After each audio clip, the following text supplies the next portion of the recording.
La team, bienvenue dans cette vidéo concernant l'épisode sur le portefeuille Small Cap Value que j'ai mis en place sur Interactive Broker il y a quelques semaines, quelques mois maintenant. On va faire un point sur ce qui s'est passé sur la moitié de l'année parce que j'ai commencé le portefeuille il y a quelques mois. Il me semble que c'était octobre, septembre ou octobre, je sais plus exactement.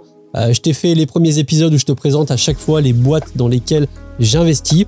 Et là, on va pas rajouter de nouvelles boîtes parce que j'ai fait pas mal d'investissements, si tu l'as pas vu, sur mon PEA. Je te partage tout ça en vidéo sur le suivi du PEA. La vidéo, je te la mets juste ici. Et pour autant, on va faire un point quand même sur les quelques mois pour voir la performance tout simplement du portefeuille. Donc je le rappelle, dans ce portefeuille, pour l'instant, j'ai rajouté 3 sociétés qui sont des small cap. Le but du portefeuille ici, c'est un portefeuille value, c'est-à-dire que je vais sélectionner des sociétés qui sont sous-valorisées par rapport au prix, au cours lesquels elles devraient être normalement, entre parenthèses, et de plus ce sont des très petites sociétés avec des faibles capitalisations. Parmi elles, on a Unimot SA, Odlowin Polski SA, je sais même pas si je prononce ça correctement, et Toynray Holding Ltd. J'ai une ligne Interactive Broker parce que quand tu utilises un lien de parrainage, il y a, il me semble, des fractions d'actions qui te sont données, d'où le fait que j'ai cette ligne-là. Mais globalement, dans le portefeuille, j'ai pour l'instant 3 petites sociétés. Je le rappelle, les sociétés, je les trouve grâce à un screener qui est un logiciel spécialisé dans la recherche d'actions en bourse. Pour le coup, c'est un logiciel qui est payant, mais bon, qui est ultra efficace, très simple d'utilisation. Si jamais ça t'intéresse, tu as encore une fois le lien en description. Par exemple, si je vais directement dans mes favoris et que je vais dans mon portefeuille Small Cap Value, voilà, on peut voir les 3 sociétés que je vais remettre ici. La première, Unimot SA, qui est une société qui a un cours qui est légèrement haussier. Je ne vais pas refaire toute la vidéo. Si ça t'intéresse, tu as la vidéo en question. Toynray Holding, pareil, société qui globalement monte. Si on regarde les sous-valorisations, on peut voir qu'on a en moyenne la société a l'air d'être sous-valorisée de 80% sur Toynray. Unimot, on est sous-valorisé de 90%. Et la société Odlowin Polski SA, je sais pas comment ça se prononce, mais on est globalement sur une sous-valorisation de 67%. Elle n'est pas affichée sur le ratio, en tout cas sur l'étude de valorisation de Levweg ou de Levweg, mais par la méthode du discounted cash flow, ça nous donne une boîte qui est quand même sous-valorisée de manière conséquente. Et on a de mémoire pas mal de dividendes. Là, on a 12% de dividendes sur Unimot. Sur Toynray, on est à 11%.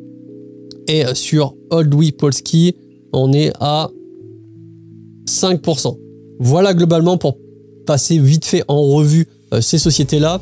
Donc bien sûr, je vais continuer ce portefeuille. Le but étant, comme je te l'ai dit, d'avoir une quinzaine de valeurs un peu partout dans le monde.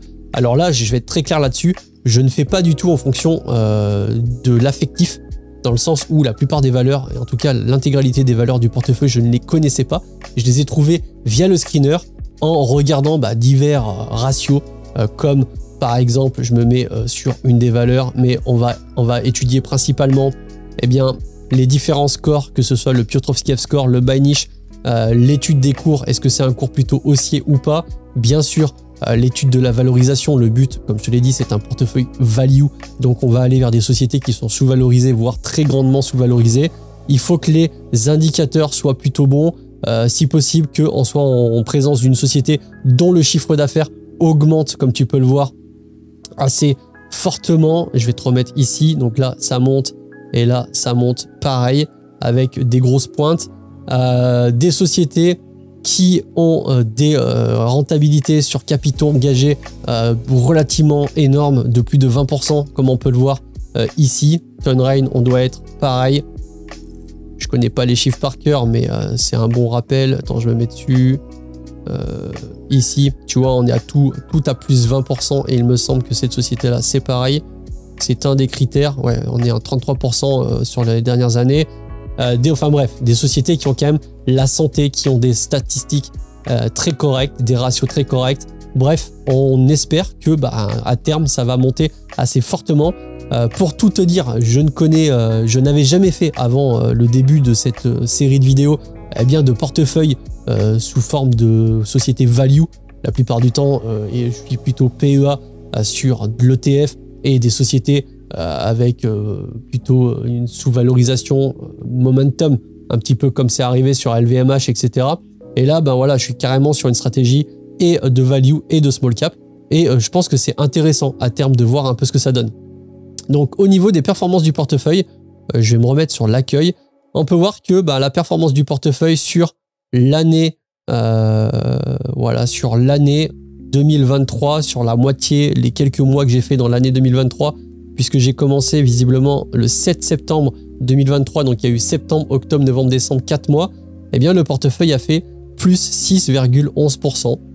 C'est pas non plus énorme. Je sais qu'en ce moment, notamment par rapport à un marché type S&P 500 qui ont beaucoup de grosses sociétés growth, donc de croissance, depuis quelques années, les sociétés value performent un petit peu moins bien, mais sur une historique de plusieurs décennies, eh bien normalement les sociétés value ont toujours surperformé les sociétés growth et le marché de manière générale. Pour ça, comme je te l'ai dit, j'utilise des ratios d'entreprise, des scores d'entreprise, notamment le Piotrowski F-score, qui ici n'est pas excessivement haut, mais le Piotrowski F-score, j'ai fait une vidéo dessus que je peux te remettre par ici, tire à voir, qui est une méthode d'analyse et d'évaluation d'entreprise assez binaire en fonction de 9 critères, et en fonction des critères que ça va te sortir, eh bien tu as globalement plus ou moins de performance long terme. En tout cas, les backtests ont montré ça. Et puis on va continuer, comme je te l'ai dit, tranquillement ce portefeuille. Je te partagerai tout ça sous forme d'épisode pour que si jamais ça t'intéresse, toi aussi tu puisses savoir un peu comment je fais.